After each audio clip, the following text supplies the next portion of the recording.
If you're gonna use a lock and a sock as an improvised weapon, here's what you need to know. I'm a former CIA officer. I've carried many improvised weapons over the years. I love improvised weapons because you can get them in a lot of various and sundry places, also overseas. And a lock and a sock is a very popular one. If you've ever been to prison, which hopefully you have not, and I have not, lock and a sock is big in prisons because they can get the locks from the commissary, they put them in the sock, and then they do horrible things to each other. I actually had I'll say a friend. He's not a friend, he's an acquaintance. And he went to prison in his youth for robbery, doing some very dumb things. And when he was in prison, a white supremacist attacked him with a lock and a sock and bashed, excuse me. Yeah.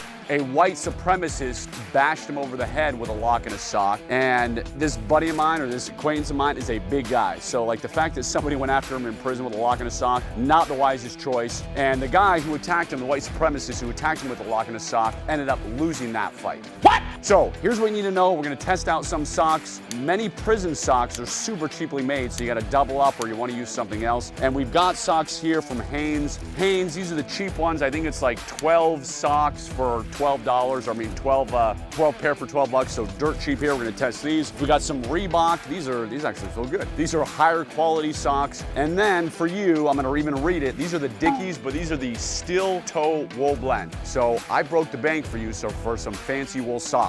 We're also gonna smash things over here. Now, when it comes to locks, if you go to prison, you're not gonna get this type of lock, right? It's not gonna be these heavy round ones. You know, it's gonna be more something standard like you're used to. If you're getting a lock, well, guess what? You can, if you're gonna use a lock and a sock, you can have it be as big as you want. I have friends who, when they go on an airplane, this is what they love. So they're not gonna carry a lock and a sock through TSA. They're not doing that, but they will have a lock in their carry-on and they will have a sock in their carry-on. Guess what happens when they make it through security? They combine the two and they keep it in their laptop bag or their backpack so they have a quick and easy improvised weapon. So you can easily get in a lock and a sock through TSA. Now, it's hard to get a lot of stuff through TSA, but you can take this all over the world. So it's a simple improvised weapon. I would not get like this super cheap master lock. It just doesn't have a bunch of weight to it.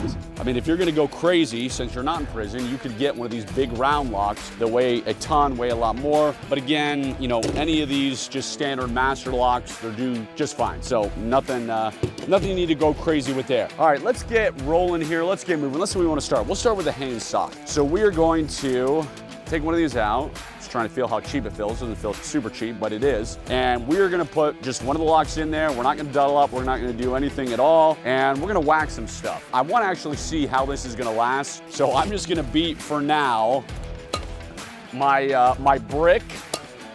Ooh, man, that was only 2 swings. Look at that. My super cheap Hanson sock lasted only 2 swings. So if you're gonna do a lock and a sock, don't get Hanson, don't get the 12 pack for $12 or whatever here. Not gonna last very long, or at the very least double it up, but still, it probably wouldn't last that long, so I wouldn't even double up. I would get quality socks. Okay, so that didn't work. Now, we're gonna test the Reebok. So these were, I don't know, these were $5 or $10 more than the cheap Hanson ones. Like I said, these feel good. These feel like something I would actually wear. But it's thin. This is very thin, so I'm not sure how long it's gonna last. And we just need one of these Reebok socks. So I've got one. We're gonna do the same test. So I got my Reebok sock. Which one did I use? I wanna use the same one. Oh, the lock's over there. It doesn't matter. We'll use this lock. Okay, so I've got my lock and a sock. We're gonna drop it down. This is the Reebok. My camera crew, you may wanna cover yourself since we saw what happened last time. All right, so one hard swing. Let's see if it did anything. Jeez, look at that. It's already going through and I was ducking away because I didn't want to take a lock and a sock in the face.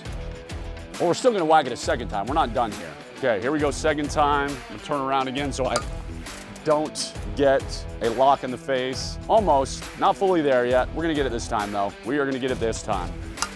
All right, there it goes. Okay, so what was that? 3, 4 whacks? I don't remember. But you know what? We're not gonna give up on Reebok here. Oh, my thing came up, doesn't matter. All right, we're not gonna give up on Reebok. We are going to, and these feel good. I should be keeping these socks. All right, we're gonna double it up. We're gonna see how long, before we move to the Dickies sock, we're gonna see how long a Reebok sock doubled up is gonna last. So let me do this here. We're gonna double wrap it. All right, get it all the way in there. We'll do sock puppets on the weekends. Okay, all right. There we go. Let me get a lock and a sock. So I don't even remember what that was, 4 times. Okay, so we're gonna do 1.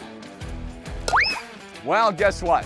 Doubling it up didn't work, so don't go cheap. Now, where did that lock go?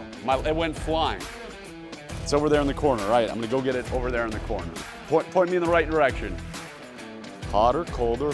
Hotter, colder, hotter, colder. You did it. Hop the fence. 2 very boring minutes later. All right. Oh, here it is. All right. Here it is, right next to all that. All right.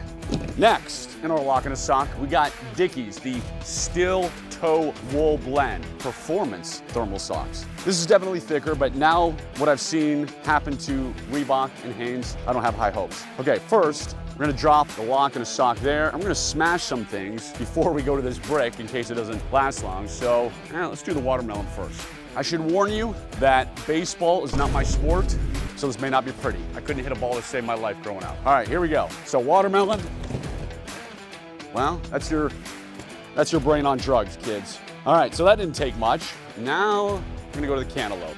And we got juice all over. So see how my lock and a sock is looking. So far so good, a little bit, so good. All right, we got that. Not surprisingly, the lock and a sock is something you would only use in a life and death scenario. If somebody's trying to kill you or seriously bodily injure you, that is when you're using this lock and a sock improvised weapon. If somebody is just mouthing off to you or somebody is annoying you, you obviously don't do this because this can kill somebody. This can crack their skull open very, very quickly. All right, let's go to, my thing all dripping. I don't want to get, let's go to Bob. Let's give Bob a whack.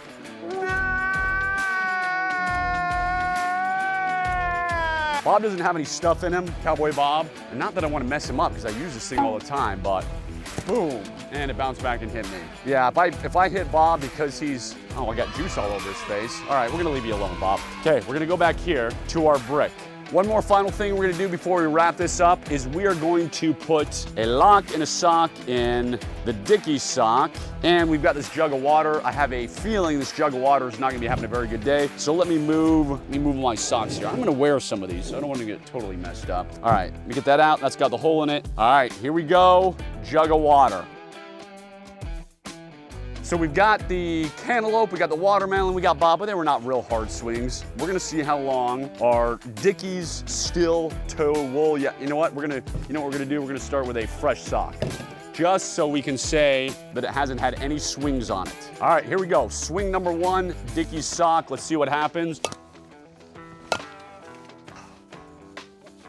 The moral of the story, kids, is none of these socks worked. If you're going to use a lock and a sock, hopefully, well, first, I would say I would double it up because at least you know you're going to get maybe 2 or 3 swings, and you probably shouldn't even need 2 or 3 swings. Other thing you could do is you could use a pillowcase. You could double up pillowcases. You get a thicker fabric. But now you know that with a lock and a sock, you ain't going to get a whole lot of swings. Like I said, in a life and death scenario, it really shouldn't take 5 swings or whatever Reebok took. What do we do, 4 for Reebok when it was something like that? I think that is it. I still, even though these socks did not last long at all, even though, again, they failed us quickly, I still love lock and a sock as an improvised weapon. I would use it. I have carried it. Fortunately, I've never had to use it in a life and death situation, but I have had it on me. All right, I'm former CIA officer Jason Hanson. Hope you learned a thing or two today. Hope you never need to do this. And please subscribe if you want more potentially life-saving material. God bless you.